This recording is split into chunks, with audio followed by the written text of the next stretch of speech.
Greetings, Mikael here. I had quite a powerful experience yesterday. Not a pretty one, but a powerful one, and I would like to share it with you.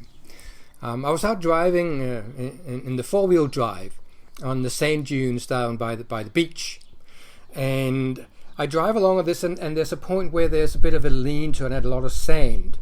And what happens is that I slide off the track, and this side of the wheels gets stuck deeply into the sand, and I am absolutely stuck because of the angle. There's no traction on the wheels on the other side, and not only that, but on this side there is quite a bank down. So if I end up going that way, I am going to be rolling. Now, at this moment in time, I am saying things that I'm not going to say here in the public video.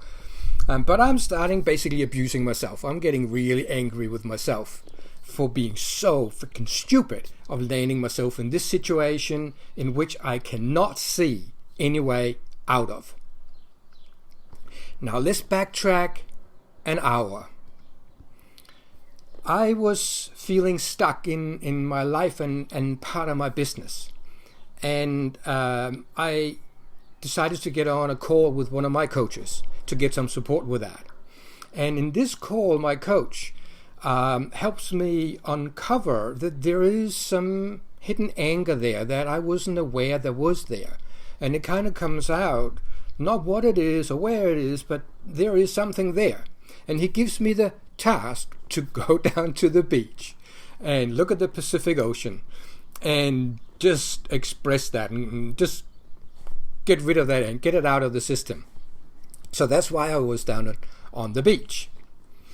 Now, back to the situation that I was in with the car. I am now in this situation actually expressing my anger without doing it as a process or something that I was asked to do. It just comes naturally. So because of that, there is a bit of a relief after a while, and my logic mind sort of comes back into the picture as I'm standing there looking at this stuckness and going, okay, is there a way out of this? And I discover that before that bank there is a little bit of space, and there's a little bit firmer ground with this sand on it. So if I can wriggle the car further off track, then I might be able to get some traction and get out. The other problem I have is that right in front of me there is a shrub. It's not huge, but a shrub that is right in my way that I need to get around and get back on track. But looking at it again, I go and put my foot into that and discover that there's actually quite firm ground under that shrub. So it's like, okay, further off track, and instead of going around the obstacle, maybe I can go through it. Kind of reminds me of that bear song. We are going on a bear hunt, you know. A shrub. Can't go over it, can't go under it. We gotta go through it.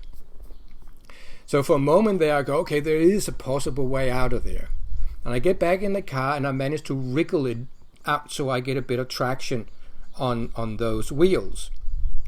And I just put my foot down and hit almost straight for the shrub, but veering a little bit to the side to get back onto the track. And it actually turns out that I only touched the shrub just very slightly with the front wheel. And within moments, I am back on the track. And I head down to one of my wife and I's favorite places and park the car up and get out and then start letting a little bit more of that frustration and anger out on the Pacific Ocean. I'm sorry, Pacific Ocean, nothing personal, but it just seemed it was big enough to be able to handle that. So a number of hours later, when I reflect on this on this experience, I start laughing because what a perfect analogy for where I was at in my life, or in parts of my life and in parts of my business, or being stuck. So for me, the two learnings there was that sometimes we are better off getting further off track so that we can get back on track. rather than trying to stay on track and being stuck on the track. What's that saying? If you're sitting on the path to growth, you're going to get run over. So that was one learning, but the biggest learning for me was that when there are obstacles in front of us, sometimes the quickest and at the end easiest way is straight through the obstacle rather than trying to get around it. So I hope this might inspire you to either get stuck if you are stuck, to move forward in a different way. So where are you stuck at the moment in your life or in your business? Put in the comments below, and if you are open to some support with it, please feel free to get in touch. Have a great day.